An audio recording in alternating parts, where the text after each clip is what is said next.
same. Yeah, we're light for sure.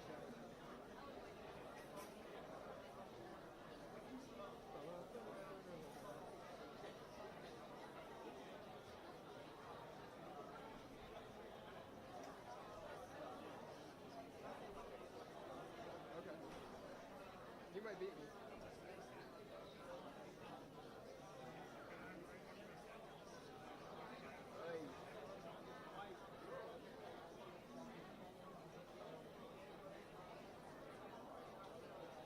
You know, it was like a year ago when we did that like Walmart elementary school teacher story. Isn't that crazy? I was just thinking about that. I was like, because I was going through like, I was sifting through stories to submit for like awards and stuff for like the year past, and I was like, oh my god, that one was a year ago. I don't think I have either. Yeah. Yeah, they normally keep her like on here. Yeah. Whereas a lot of this year they were trucking me up to Marietta for some of the far stuff. Yeah. Harley's done though. Yeah. She's quitting. Yeah. She's done next week. I know. I don't know. Yeah. I know. Yeah, who knows?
Hello. Great to be back in Bay County.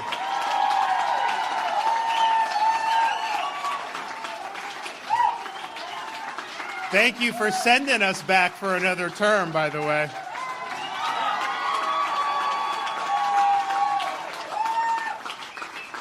We've been pretty busy over the last week. You may have heard some of the stuff. Please have a seat. We've got great announcements here today. Got some great speakers. We've been pretty busy already. We've been doing a lot of different things, and we're proud of that, and we're not going to let up. And today is yet another example of us leading the way on issues that really matter. You know, they say that we're the free state of Florida, and many people have embraced that. And I've embraced that.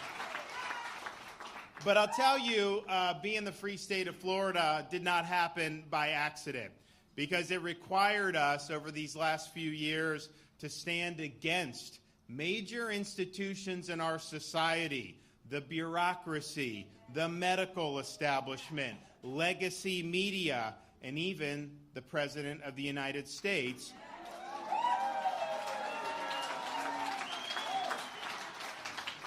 who together were working to impose a biomedical security state on society. They sought to marginalize people who declined COVID jabs by using things like vaccine passports. They sought to prevent people from being able to earn a living if they declined the jab through the Biden employer mandate. They sought to deny children an education if their parents did not want their kids to get mRNA shots. They sought to discriminate against Americans based on vax status by treating them different in their own workplaces. They sought to impose masking requirements on everyone from spectators at sporting events to young school children. And they sought to silence medical practitioners who followed the evidence and backed the science over the narrative. And the fact of the matter is, they had a lot of momentum. They brought a lot of power to these fights, and they would have won, except for the fact Florida said no.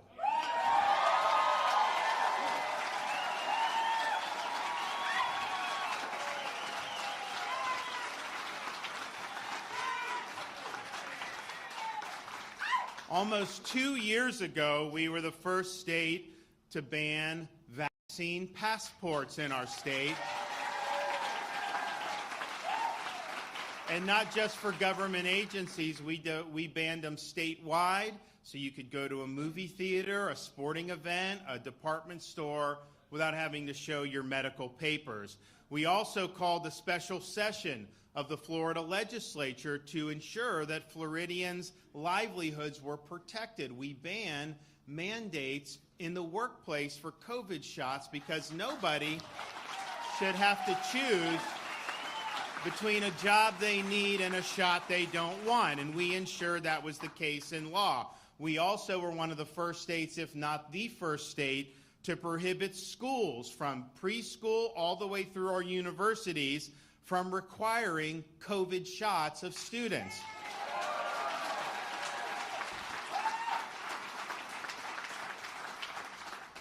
We prohibited schools from force masking their students, particularly our K through 12 schools and these elementary schools. We also kneecapped mask mandates imposed by local government, and we granted clemency to all Floridians who were penalized by local government mandates. Maybe not as much here, but you had places like Broward where they wanted to put gym owners in jail because they didn't make the gym people mask. Well, we said not on our watch, and we made sure to protect them.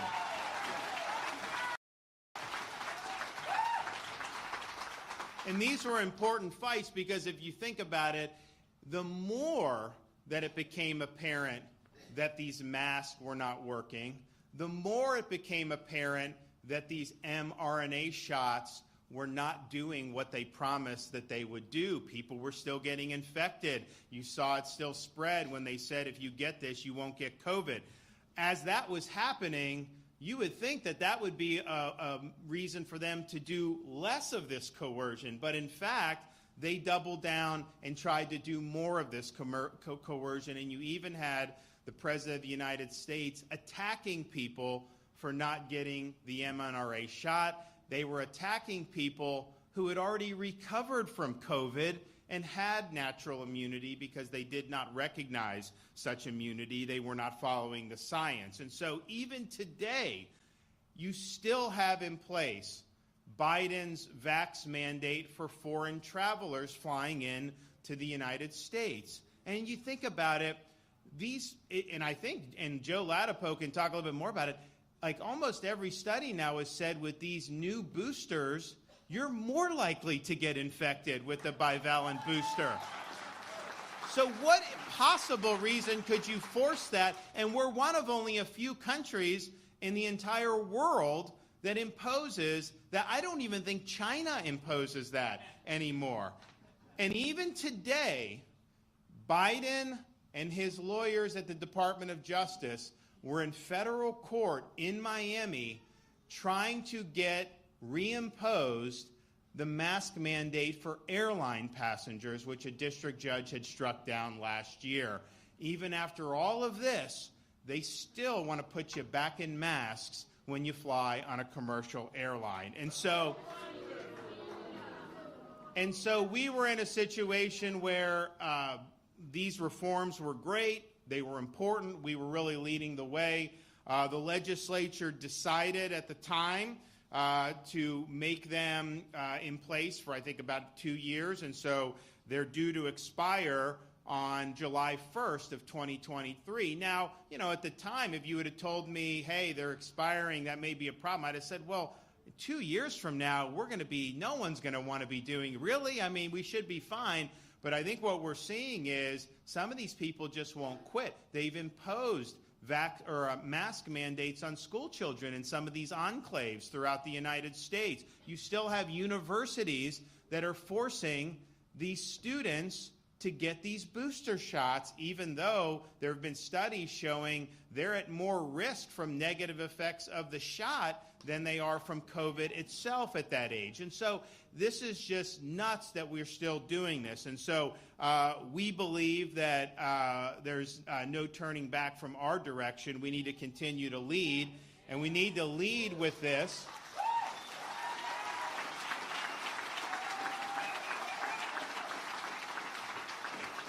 We need to lead with this by making all of these protections permanent in Florida statute, which we are going to do in the upcoming legislative session.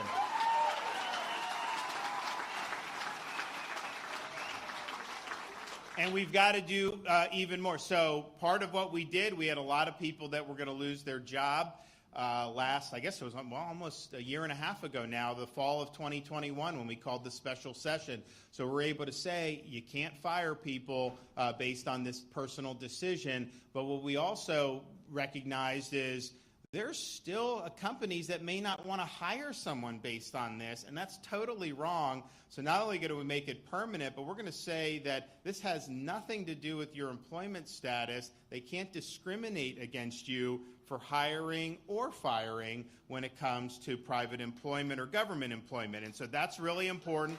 That's an expansion, really, of what we've done to make sure it's right. We also believe that being able to live your life, being able to breathe the fresh air is something that should basically be a civil right. You should not have to have any of these mask requirements imposed on you. Yes, Florida will not do it, of course, from the state, and we never did a mask mandate from the state. Some of the local governments did it. We came in and kneecapped them, but you still have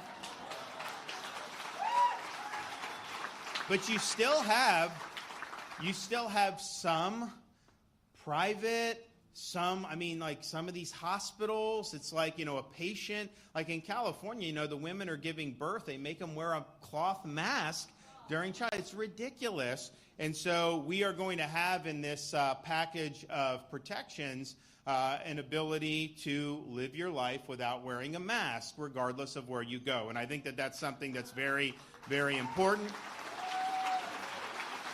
There still, to this day, has not been a randomized controlled trial study showing that cloth masks stop COVID or reduce COVID. Not after all this time, when you had all the hysteria about it, when it became basically almost like a religion for some people, you still haven't been able to produce the evidence, and that's because for 100 years, nobody really thought that that would be something that would work. It was only with COVID that people started to change. So it's basically mandating somebody to do a booster and then treating them different in the workplace with discriminating against. It literally will take people. If you have the booster, you can eat lunch normally. If you don't, you got to be segregated in the corner for not having the booster. Maybe they make you wear a mask, all this stuff, even though the boosted person is more likely to be getting it. So it's insane, it's irrational, and so no discrimination on this vax status.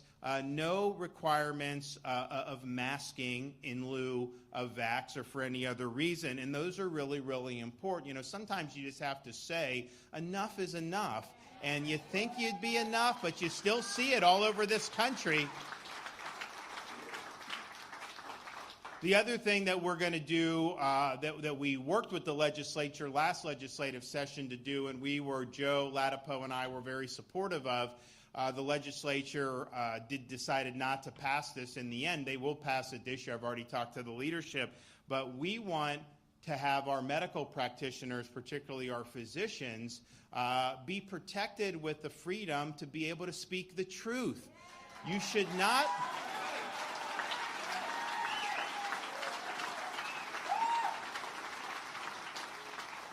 You should not be in a situation like in California where if you buck the medical establishment, if you dissent from conventional wisdom, then they can even take away your license to practice at all. No, in Florida, we want to protect people's ability to follow the evidence and to choose evidence over narrative. And unfortunately, we've seen a lot of these institutions, including many medical institutions, become very politicized. When you started to see the forced masking of students by the American Academy of Pediatrics, that was never anything that people thought was okay. Then the teachers' unions wanted it, and so they came out and said, you have to have all these rigid requirements. So I think Americans have seen a lot of these institutions behave very politically. They've indulged in partisanship.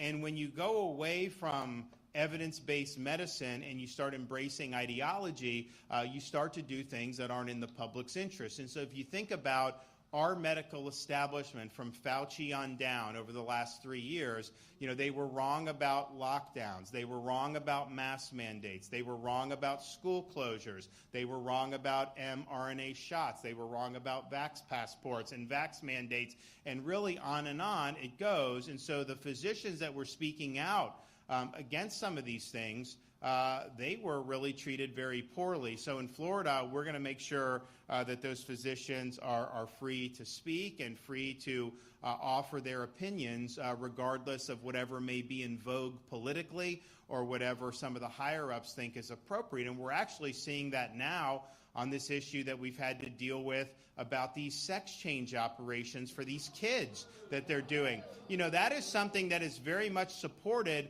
by a lot of medical elites in the United States. It's not supported by most of the European medical community because they're not necessarily partisan in their outlook. And Sweden, a lot of them have said, no, this is not good. There's not evidence for it. Our Board of Medicine has issued a rule saying that you can lose your license if you do it for these kids, and we have many of the people that had this and have grown up and now regret it, and they're testifying in favor of what we're trying to do. But you see something like that, and that would not have happened 20 years ago because it was more about where the evidence was going. Now it seems to be more following ideology. So that's very, very dangerous. But we need those individual brave physicians willing to speak out and buck the narrative and be able to speak the truth. And so we're seeing all this stuff. And, Joe Ladapo is really, I think, the only one. Florida's still the only state that doesn't recommends against the mRNA shots for under 18. Actually, we recommend under 40 for males, right? Or under, yeah.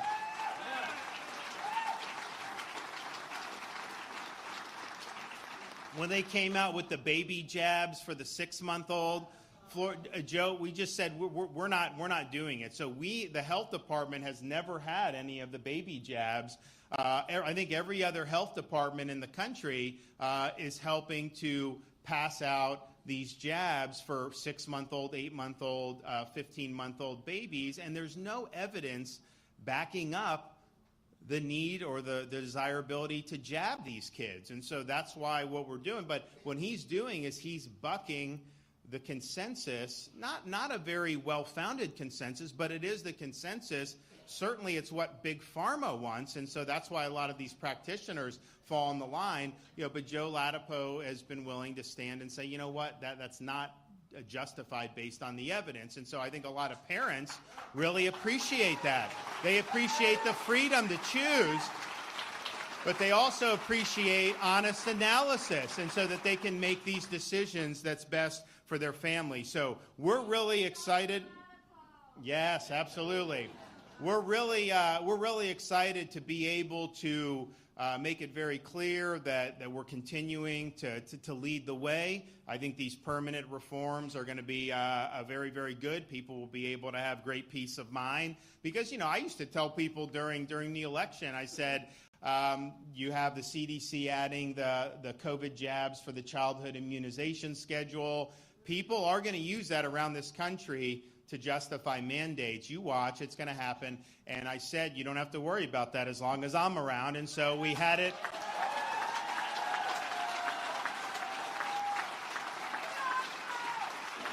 So we're now being able to make good. We obviously did that. We've prevented it in Florida, but now it'll be a permanent feature of our law. And so I'm really excited about what we're going to be able to do and what we're going to be able to accomplish. And we're going to continue to lead the way on all these different issues. I'm also really happy to be joined by, as I mentioned, our Surgeon General, Dr. Joseph Ladapo is here.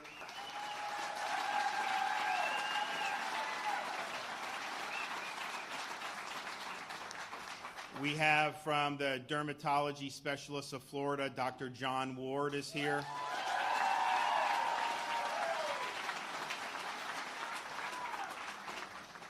We have Deidre Long, who's going to talk about health care and how they treated the shots for the employees, and she's going to explain her ordeal. We have Lauren Phillips, a mother that's enrolled, that has children enrolled in private school and can talk about some of these issues. And then Dr. Tim Boyette, radiologist here from the Panhandle. So first, we will hear from our Surgeon General, Dr. Joseph Ladapo.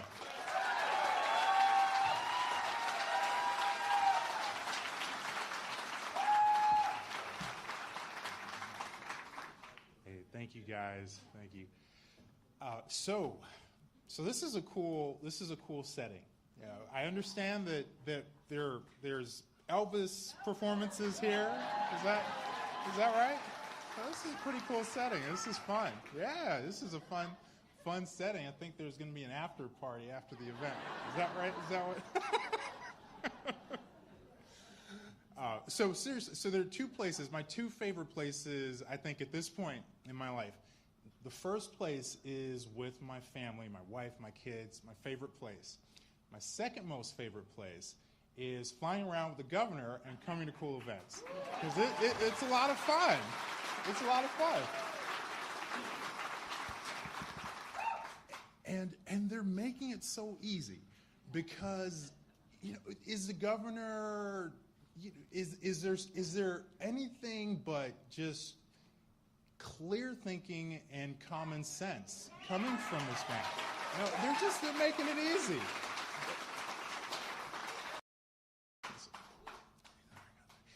Yeah, he is. Well, I agree with that, and it is true. It is all of these crazy ideas. Whether it's the lockdowns or the mask mandates or the vaccine mandates or the you can't cook with gas, you can't use fire, whatever it is, right? It's all these crazy ideas, and then Governor DeSantis gets to say no, that doesn't make sense, and he does it in a way we have fun. It's just, I mean, it's like they're trying to make it easy, right? Well, so I'm happy that we have a lot of consensus around this new legislation to really codify more common sense in Florida, and I mean, honestly, I can't thank the governor enough, because there's no other state that's doing anything like this, and this is important.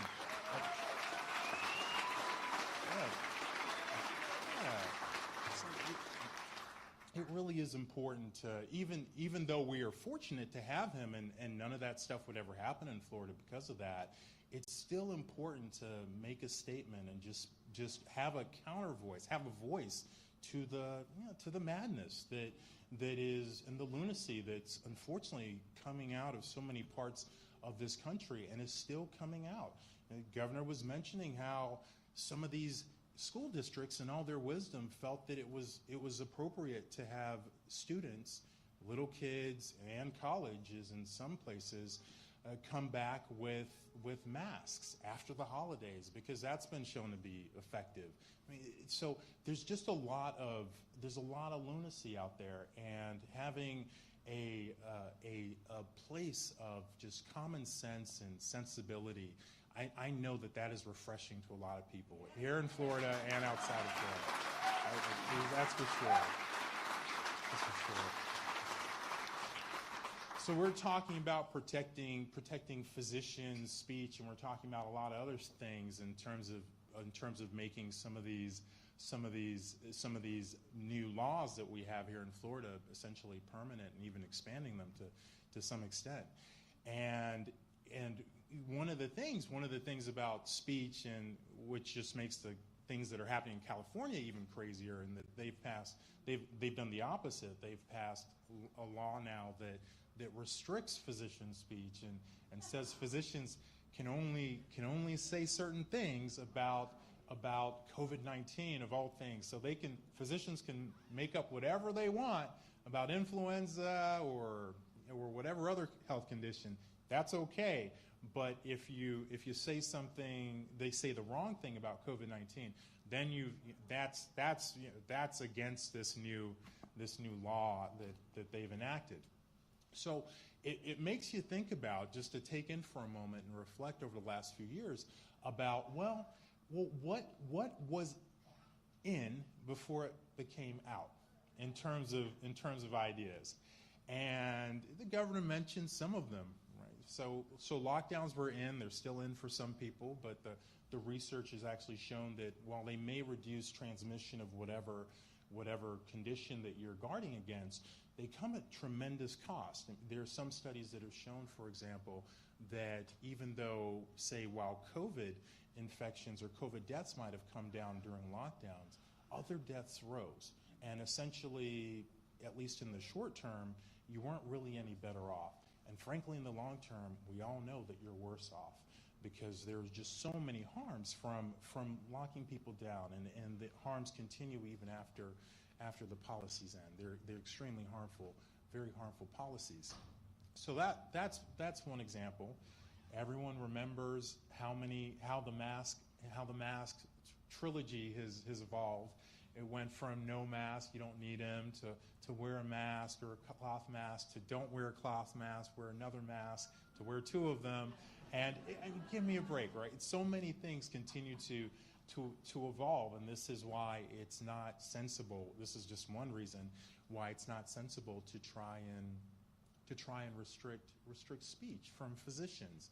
They should be allowed to say what they think, and they shouldn't be forced or essentially scared into feeling that they can't express themselves. That's profoundly unwise.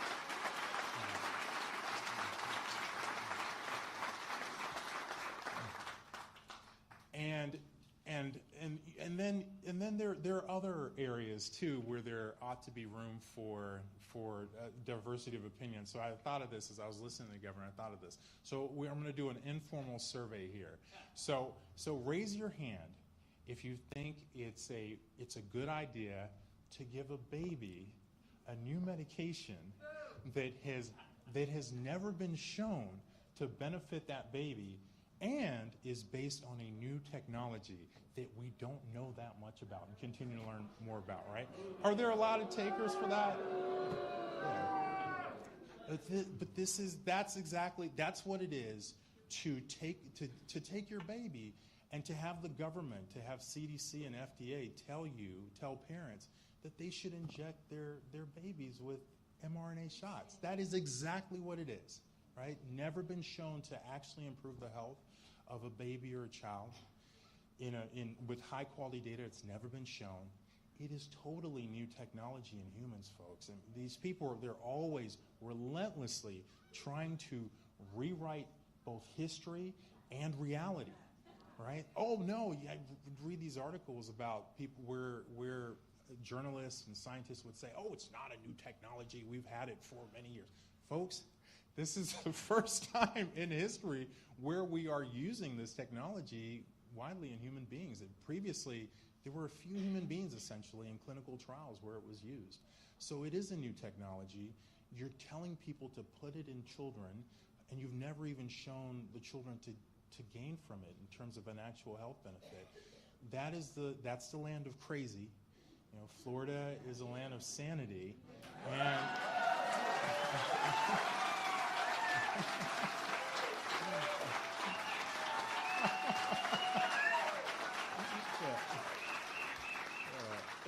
and we're gonna keep it that way. I'm gonna add one other thing. So just I was thinking about things to say. I'll pick this up. I was thinking about things to say. I almost can't make my mind up. But I feel compelled, and I didn't think I put this out of my mind, the mask stuff, because I figured by now most people would have abandoned it. But they just keep trying to resuscitate it. I was reading some articles. I was reading an article the other day where this writer is saying, telling people that they should demand that their doctors wear a mask, and because who wants to have someone else's breath on them and this and that and da da da. And so it apparently won't die. And of course there are more articles that are essentially trying to convince Americans that it's a good idea to bring masks back. I'm seeing more of them lately. So they're persistent, so we've got to be persistent too. At the end of the day, folks, so there are two things. So first, there's a great video that maybe we'll put out that hopefully I'm sure it will change at least some minds. It's this doctor.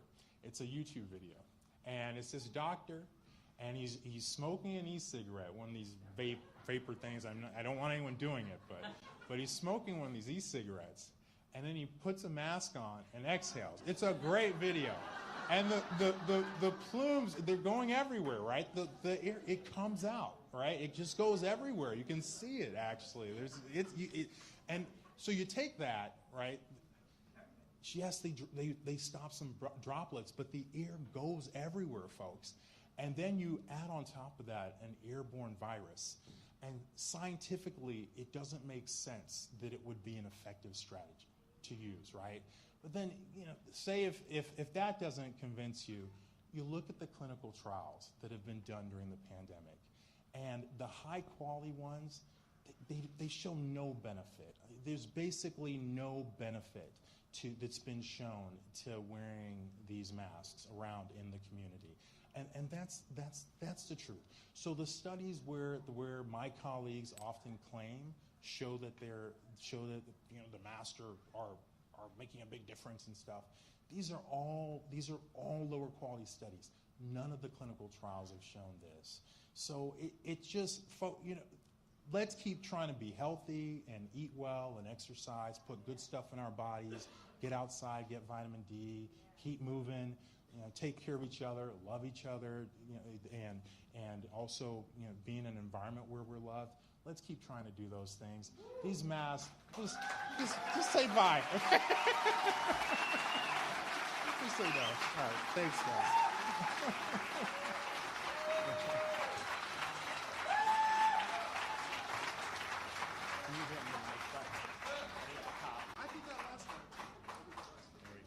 I got it. All right. I do want to recognize I did not at first. Our Chief Financial Officer, Jimmy Patronis, is here.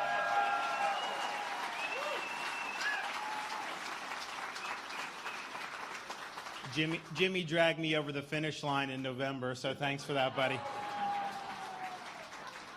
We also have Congressman Neal Dunn. So,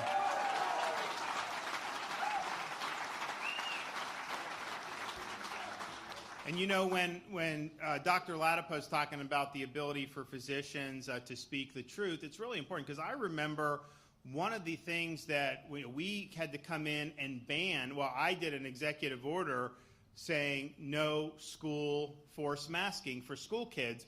I had some of the liberal districts fight me. We were in court on all that. But, you know, there were districts that had been doing it prior to me doing the order, and even from conservative areas. And they basically said, well, this is what CDC's telling us to do.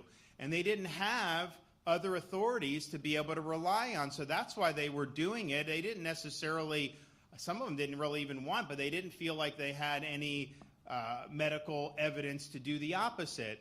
And that's because a lot of people weren't speaking out. More and more people started to. But when we came in and did that, you know, there was a lot of hooting and hollering in the media and all this other stuff. The reality is, you know, we were right to do it, but there was not a lot of kind of expert opinion being willing to say that. Now they will say that. They will say the kids had problems learning, speech, all this other stuff. But a year and a half ago, they were not saying that. 2 years ago, they were not saying that. And so that's why it's important, because you get this echo chamber and it gets put out there as if it's so authoritative. And then that affects how people behave, and it affects how institutions make decisions from schools on up.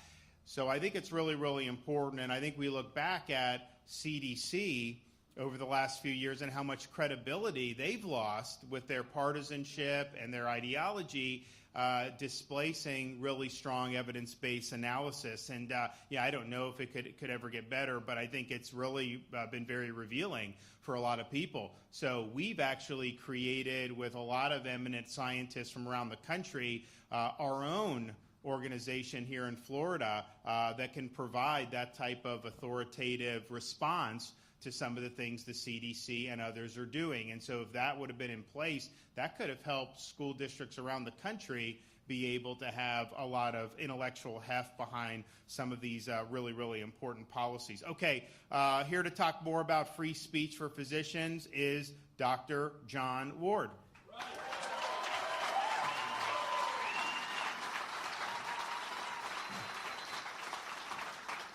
Thank you, Governor DeSantis, for having me here to speak. It's really an honor to be up here with Dr. Ladapo, CFO Patronis, and Congressman Dunn, and everyone else. What I want to talk about is freedom. And freedom is something that for most of my life I've taken for granted. Life, liberty, and the pursuit of happiness is what the Founding Fathers promised us, and that is what the government is supposed to protect. But over the last few years, our federal government used fear to control us and to mislead us. They denied us our most basic freedoms. And worst of all, it was our children who suffered the most. What we've learned from the revelations of the Twitter files, beyond a shadow of a doubt, big tech, big pharma, and Big Brother work together to silence the voices of doctors and medical scientists who tried to lead our country in a different direction.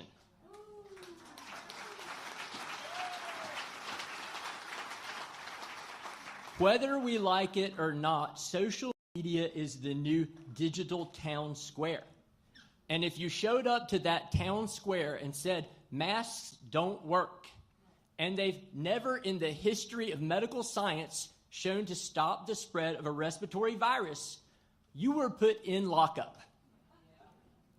If you wanted to say that young people are at very low risk from any ill effects from COVID, but new mRNA shots have real risks with serious complications, you were labeled a spreader of misinformation.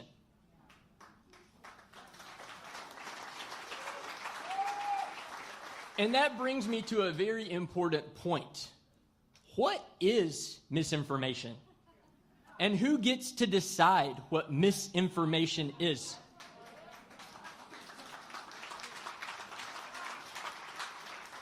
Time and time again, we see that yesterday's medical misinformation is today's medical fact.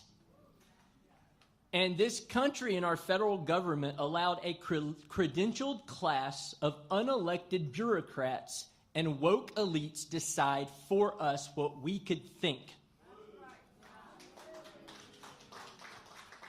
These people said that children should have absolutely no choice in whether or not they sat in a classroom all day long covered in a dirty mask. Yet these same people think those same children can decide that they were born into the wrong bodies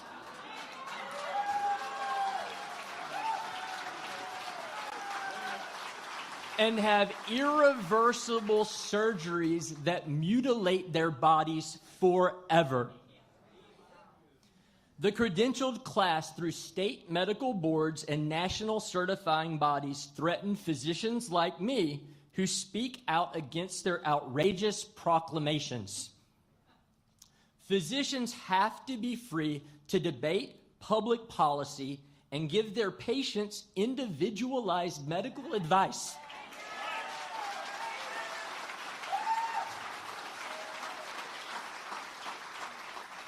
And Governor DeSantis supports the strongest free speech protection for physicians in America.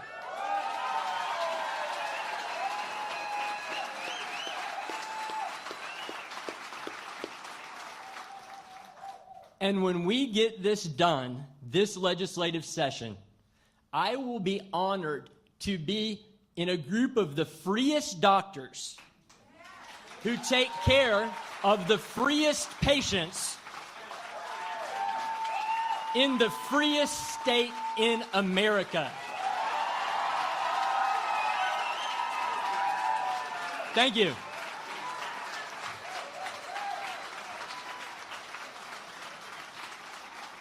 Thank you so much. Great job. Okay, Deidre Long.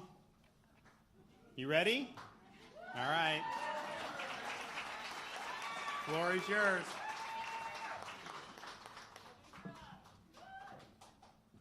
I don't have a fancy book, so. All right. Hi, my name is Deidre, and I'm a proud mom of 2 plus a bonus kiddo. I was a surgical tech in the OR, and mandates forced me out of healthcare. I was very sick with COVID in February 2020 and suffered from long COVID. Because of this, the doctor strongly urged me to take the jab. I even set up appointments just to discuss that subject. Ultimately, the decision was made for me as my new job forced the jab despite the fact that I worked from home. My life changed after my second dose of Pfizer. I suffered left side facial paralysis and body weakness. At first, I had difficulty getting words out, and then it progressed to stuttering and slurred speech. My arms and legs began to jump and jerk and felt like they were on fire all the time. I had head pain so severe that I could no longer listen to my children's laughter or singing without pain and convulsing, and my beautiful kids feeling guilt. I missed my kids' soccer games, and the extreme fatigue, tremors, and spasms made me unsafe to drive my children to school.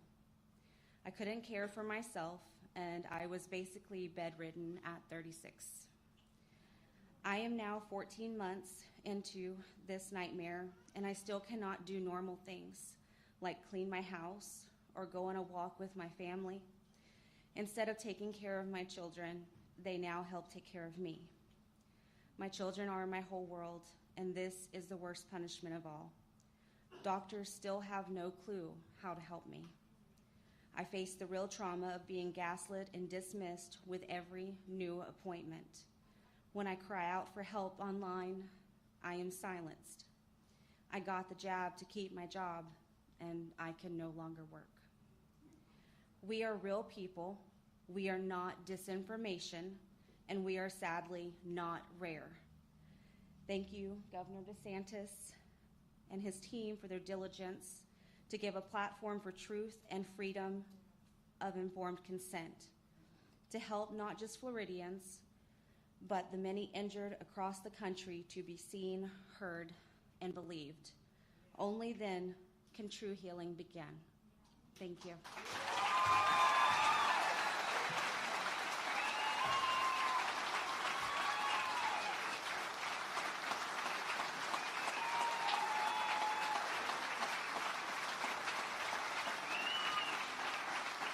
Lauren?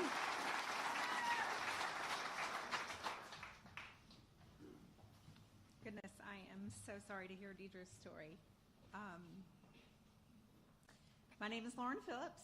I am a nurse anesthetist, so I spend most of my days in the operating room. I'm a mother of 4, very soon to be 5 children. So if I'm short of breath up here, a lot of it's the baby, a little bit of nerves, mostly the baby though. My husband and I happen to have 2 children who have congenital heart defects. So obviously, careful thought and consideration goes into all the decisions we make for them and all of our children, whether it's regarding their medical care or their education. All of our children are very young, so they are in the rapid stages of development: speech, language, social, emotional development. We were also sending 2 of our children to school learning English as a second language. So it's very important to us when seeking out schools, knowing who was going to be requiring masks and who was not. We believe that for our children, and really all children, it's very important for them to see their teachers' faces, to see their teachers smile back at them, to see their expressions from their teachers and their peers. That is how children learn.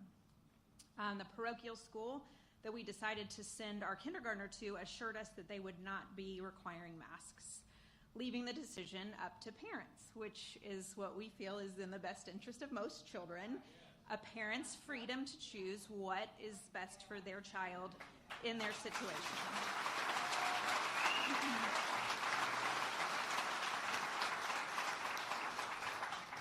Unfortunately, 2 days after school started, we learned that the school would now be implementing a mask mandate regardless of a parent's wishes. To say we were angry and frustrated is an understatement. Any attempts to speak with school administration regarding real data on the extremely low transmission rate to children, or any case about mask choice or anything, what just fell on deaf ears. We felt really completely disempowered as parents. We didn't know our son's teachers. We didn't know their peers. We were not allowed to step foot on campus.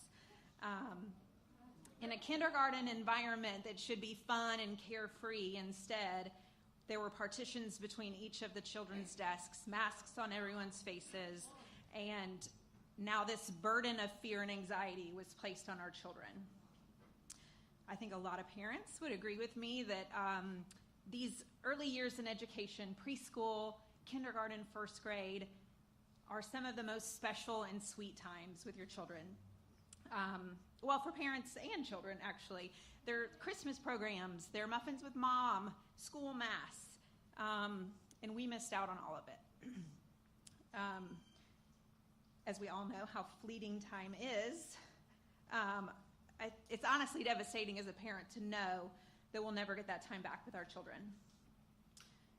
We understand that there was a lot of fear and panic with regards to COVID, but it's exactly in those times of fear that we need strong leadership.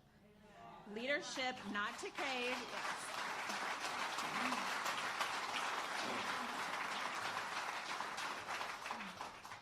We need leadership with courage not to cave into fear, but to make smart, sound decisions. Unfortunately, our school and many others decided to give in to fear, which then placed a burden of anxiety and fear onto our children, a burden that children should not have to carry. And the implications of that were far and wide. Luckily for the state of Florida, Governor DeSantis did not give in to that fear and panic.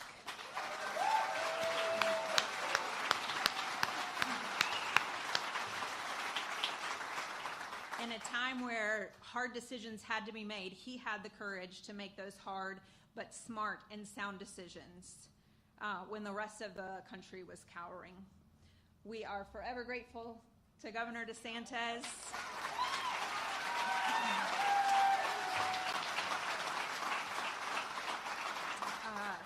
For his courage to protect our freedoms that our veterans fought with their lives to protect. Thank you. God bless.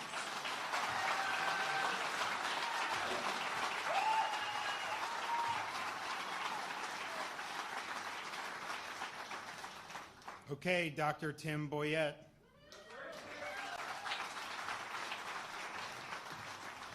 Thank you very much. Governor DeSantis, thank you for your courage and boldness.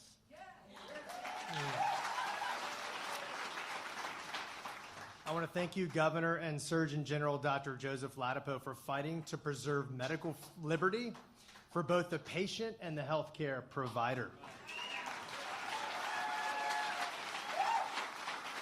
And I like to say, make no mistake, Florida leads the way and is the impact state. Funny story, driving here in Destin, we stopped at a coffee shop, and someone noticed my tie and said, "Hey, you've got a nice tie." And it's 3 young people that were working at the coffee shop, and they kind of asked where I was going. So I said, "I'm getting a chance to meet with the governor in an hour." And you'd be shocked. Their eyes opened up, and a countenance of joy and hope came upon them. I promise you this.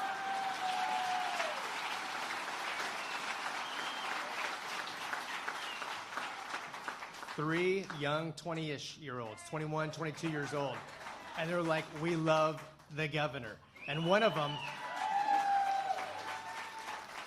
had just moved from guess which state? Go ahead.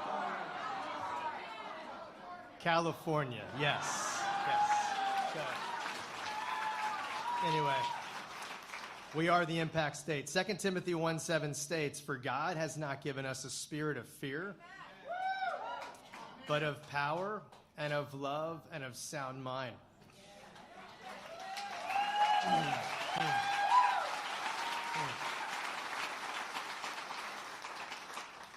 Mandates and policies based upon federal health officials' recommendations over the past few years have left many feeling powerless, angry, and confused.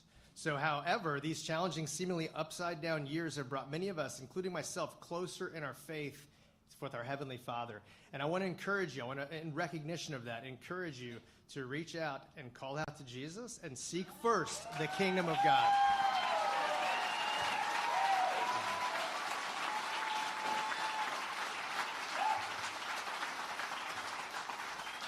Florida, under the leadership of Governor DeSantis and Surgeon General Dr. Joseph Ladapo, are empowering Floridians. And I can see that Dr. Ladapo, he gets it. True health comes from what we eat, what we think, and what we do with our body continually. And he is leading the Department of Health towards an individual and community empowerment in these realms.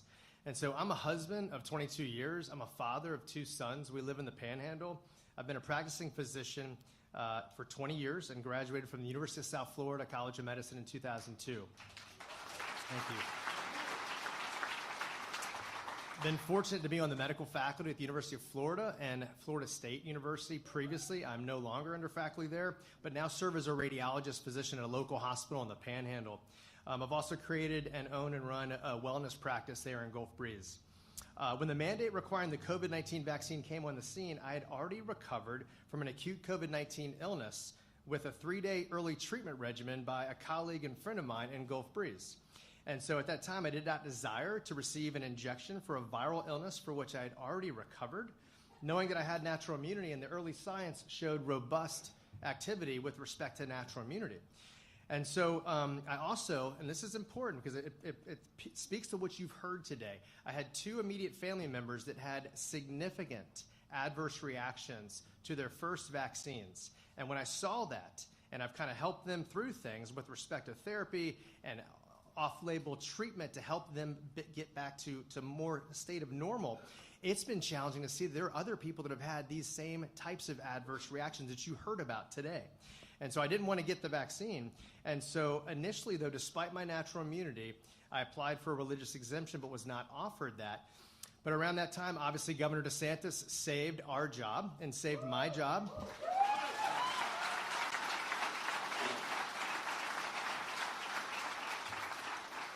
He stopped vaccine mandates, and he saved hundreds of my other staff jobs there in the Panhandle. And I just can't thank you enough for that.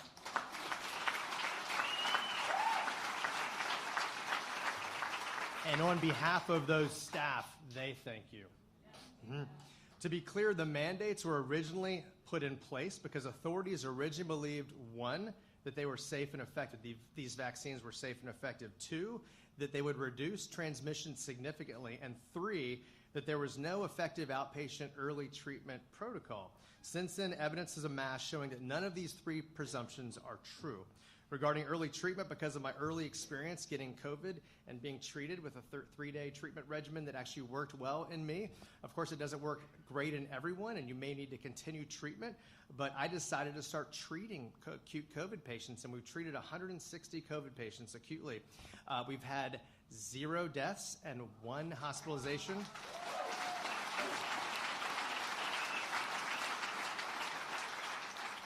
I credit this success to open discourse and discussion amongst doctors.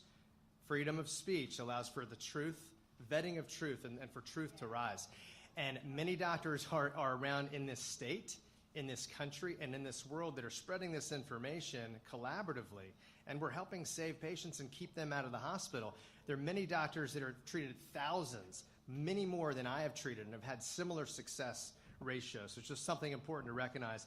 So in summary, I want to thank you, Governor DeSantis. I want to thank you, Dr. Joseph Ladapo.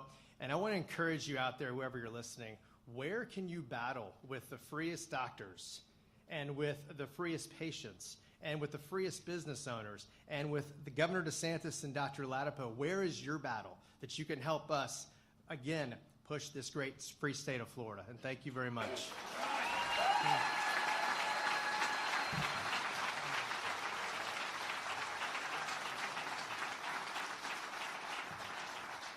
Thank you so much. We really appreciate it. You know, the thing is, like, one of the things I think part of it was medical freedom, but when COVID came, it was like the medical authorities did not want to look at treatment of it. They were saying, okay, wear a mask, don't leave your house, this, then when the vaccine, take mRNA shots, and that. And I had to roll out, a couple years ago, a year and a half ago, I had to roll out these early treatment sites with monoclonal antibodies for people. And I got attacked for doing that. You know, they attacked me for doing this. And, well, if you want to treat people, you know, that somehow that I didn't want, you know, it was odd. But why would I need to be doing the early treatment? I mean, honestly, I'm a governor. Like, the medical community should have been doing this. I mean, seriously. You know, you had different treatments, and it's like they didn't want to do, and then as people start getting infected, they yell at them about the vaccine. Well, guess what? Once you have something, a vaccine doesn't undo the infection. It's ridiculous. Why not worry about the treatment? And it was almost like people didn't want to talk about it. A lot of people, even physicians in Florida, didn't know about treatments, you know, available. So we ended up doing these monoclonals, and it helped a lot of people. I mean, it kept many, many thousands. You did it? Yeah, it kept many thousands of people out of the hospital and probably saved thousands of lives as well, because we had some very elderly, frail people who had infection and got it and got cleared up very quickly. But I just, you know, it's sad that it came to me having to organize my division of emergency management and set up sites all over. Look, I'm happy to do it. I mean, I was happy. I have people that come up to me to this day and thanking me for the monoclonal. So that's just what you do. You know, you help people in this job. And I was happy to do it because there was a need for it. But, man, this should have been something that people were getting right at the beginning of this. And that just wasn't what happened. And so I think part of it is this groupthink and trying to push an agenda. So what we're doing here, I think, is going to have really positive ramifications, not just now, but far into the future. Okay, last, but certainly not least. Well, actually, since he's from Washington, maybe least. A lot of issues. You know, we just had, Jimmy and I just had a meeting of the Florida cabinet, and we had a fellow, great guy, who went over Florida's bond ratings and all that other stuff. And so our debt per capita in the state of Florida is one of the lowest in the country. If you calculated how much debt each Floridian, you take Florida's debt and apply it to each Floridian, it's like, what, $764 per person is what you would owe for our debt. Compare that with the federal debt, which is $31 trillion. That's like, what, $91,000 for every American to be able to do our debt, and that's more than most people make in an entire year. And so you see that the debt nationally is bigger than the entire economy is. In Florida, our GDP, if we were our own country, I think we'd be 13th biggest economy in the world now. It's over $1 trillion. Our debt is what, like 20 billion? $20 billion.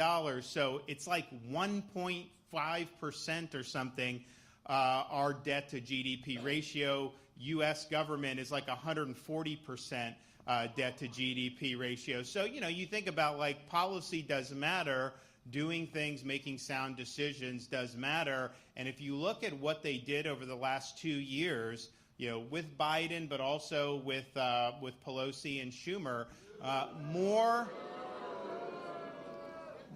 more spending and debt than any time in modern American history. And it was just a few years ago that we were at like 20 trillion in debt, which was a lot. And somehow, it just in a matter of a few years, you're up to over $30 trillion in debt. So there's a lot of problems in Washington.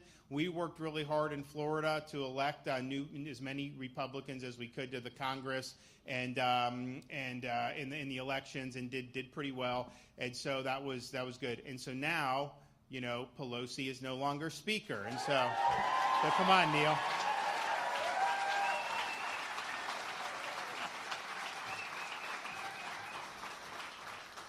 So it's great to be here. It's a great honor to be here. And Ron is actually one of my very favorite constituents. But he could be a little cranky. He complains a lot about Washington. Can you imagine that? But no, I can't thank you enough. But no, he's really done an outstanding job of protecting freedom for everybody in the state of Florida, but nobody is more grateful for you and should be more grateful to you than the medical care professionals who have finally been allowed to give some voice to this and have had free opinions. Thank you so much. And thank you, Dr. Ladapo, for your words about common sense. For the love of God, common sense. You know, you've done a great job thinking your way through this. Keep up the good work. Keep up the good work. I want you, give it up to them. Give it up for both of them.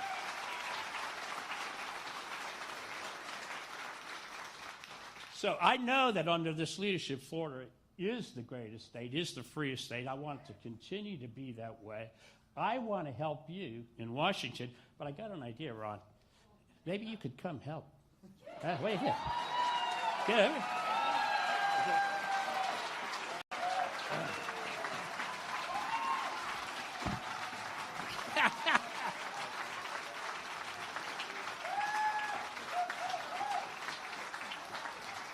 All right. Well, we're excited to be able to prescribe freedom. We look forward to being able to work through these many issues in the upcoming legislative session.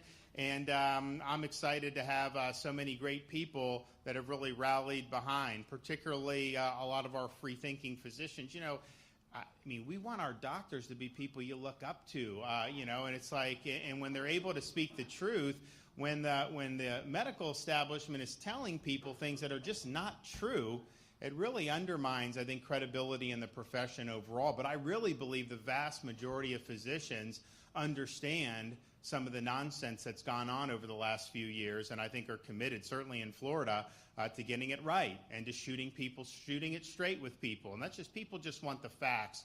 And when you refuse to acknowledge things that are happening before you that we can all see with our own two eyes, that's devastating in terms of the credibility it has on the profession. So I think what we're doing here, protections for every Floridian, very important, expanding some of those protections, which is also important.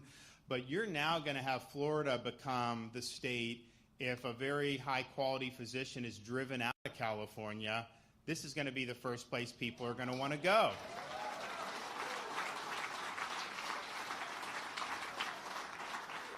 And so just remember, these things don't happen by themselves. It requires a lot of hard work.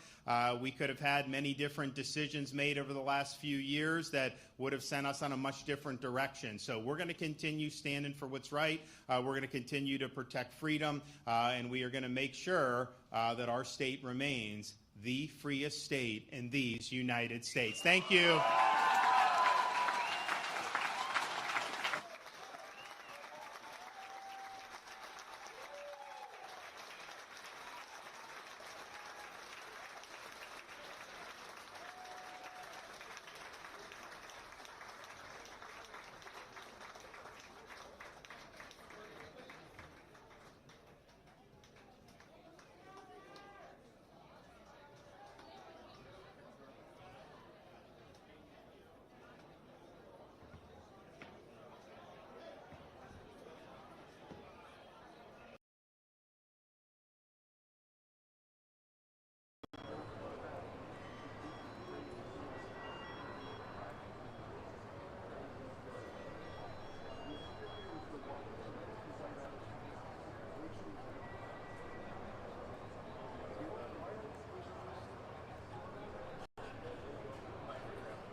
overnight earnings from Interactive Brokers and United Airlines.